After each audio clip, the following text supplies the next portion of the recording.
morning everyone. I am Dr. Swati Gogineni. I am a consultant obstetrician and gynecologist at Apollo Cradle Jubilee Hills. So I am here to talk to you about fibroids. So fibroids are growths that arise from the uterine muscle. Okay, so uterus basically has three layers. So from the muscle layer the fibroids arise. So they are made up of uterine muscle along with some connective tissue.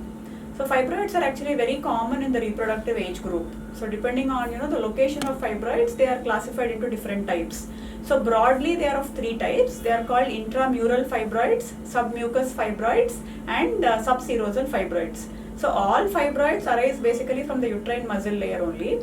But then when the fibroid is growing and it is confined to the uterine muscle wall itself, then we use the term called as intramural fibroid.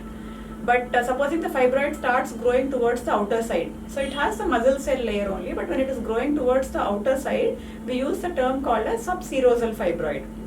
And when the fibroid grows towards the cavity, that is towards the uterine cavity, they are called as submucosal fibroids. So depending on the location of fibroids and the size of fibroids, they cause various symptoms. One more thing is some fibroids can be asymptomatic also. So the woman doesn't have any symptoms at all, only on a routine ultrasound screening they are diagnosed to have fibroids. So mostly the subserosal fibroids tend to be asymptomatic. They don't usually cause any menstrual disturbances.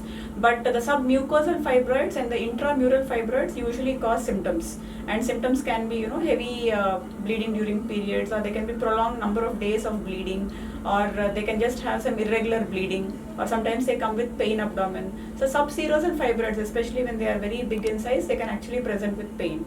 And of course there is another category which are totally asymptomatic and diagnosed only on scan.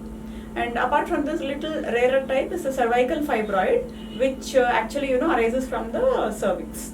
So most of the fibroids fortunately are benign, that is they are not cancerous. A very small percentage of them can turn into malignancy. Thank you.